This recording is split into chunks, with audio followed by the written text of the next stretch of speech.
So 3 more points on my video regarding before you seal it with the African king, with the Asian queen, and with your islander.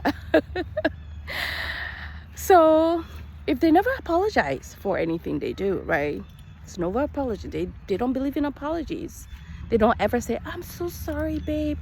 Like, never. They never apologize. Maybe initially they might try to do things that will let you know they're apologizing, but over time, sometimes they don't even care. They never take ownership or accountability for anything they do.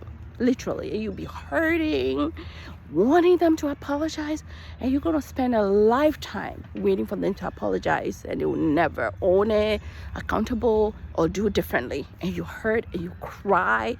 You're crying. And you wish they will apologize or take ownership for what they did to hurt you, and they don't, and they might never. So before, if you notice you are in with them and this is how they roll, especially with friendships around them, and that's how they are, then they might never, you're not going to do anything that will make them do differently than who they are showing you to be. 2 will be, they are stingy. They have money. You notice they have money, right? But they don't share, or maybe buy you things like on special occasions. It doesn't have to be anything expensive, but you notice that they're stingy with their money. They want you spending, but they don't go there out of their way to really intentionally be, kind in that way. So if you see that, and that's your love language, especially if that's your love language, then unless you can tolerate it and accept it for what it is, then it's fine. And then my 3rd one will be, the family doesn't like you. Your soon to be mother-in-law, your mother-in-law, the family, the whole family, they pretend to like you. You can sense they don't like you.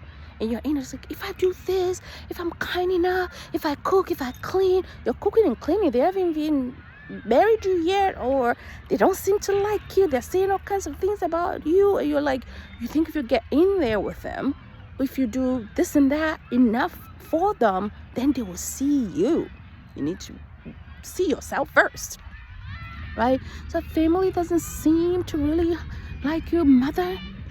His mother doesn't seem to like you at all, or very competitive with you. Like everything you do, if you cook today, they'll cook, they'll come clean, they'll maybe even make allude to the fact that the son is getting skinny, you're not cooking well, you don't know how to cook, or when you cook, they bring their own food. I've been in a relationship where his family, when we gather and I cook, they'll bring their own food, and they'll eat their own food, and they will not eat my food. I said, what kind of witchcraft is this? Right? So those are things that you see him like, that's hurtful. And it can start, then they're contentious. They're always like maybe fight, drama all the time. They're not calm. We're all not going to be the same, but at the same time, contention and drama and toxic behaviors, it's just wrong. So they don't like you. They don't like the way you roll. They don't even like the way you do laundry, the way you arrange furniture in the house. The mother-in-law comes in and tries to rearrange everything in the house, or you cook, they bring their food, or constantly cooking for the son because their food is all, he's constantly saying, oh, my mother doesn't do it that way. Mommy's bored. Oh, my mom, da da da da. Oh, you need to take cooking lesson from my mom because that's how my mom like, you don't matter. Like, everything alludes to the fact that they feel like they're here and you are down here. And basic things like cooking, they're saying he's skinny, or when he's sick. Oh, especially when he's sick. I was in a relationship once with my partner. Story time, right? I'm always throwing the stories.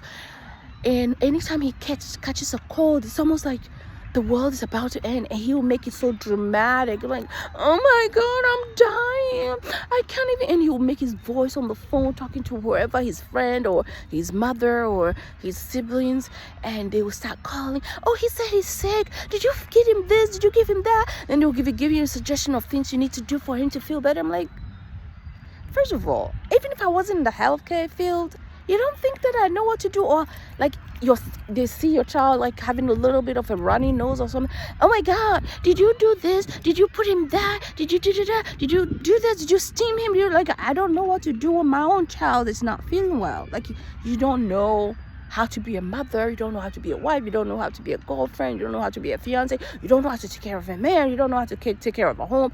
Like everything just gives you the vibe of they keep telling you you don't know how to do anything, or whatever you're doing is not up to par, or it's not up to their standard.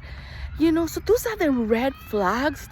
And of course, like I said in my video, if you have the emotional bandwidth to deal with that, fine. But if not, and you're gonna be there crying constantly, sad, constantly complaining to your friend constantly, you're tired of hearing certain times. Might be time for you to listen to your heart. Because like I always say, if you can whip it in your mind, you can whip it everywhere else in your life. Form a life for yourself. Find a hobby. Love on yourself. Find good friends that are loving. You can have fun, go out. And that kind of thing will make you super quickly go 6 feet under. I'm just being real. Spent years and decades trying to be something for someone who is not trying to be in it with you. If you can whip it in your mind, you can whip it everywhere else in your life, okay? You got this.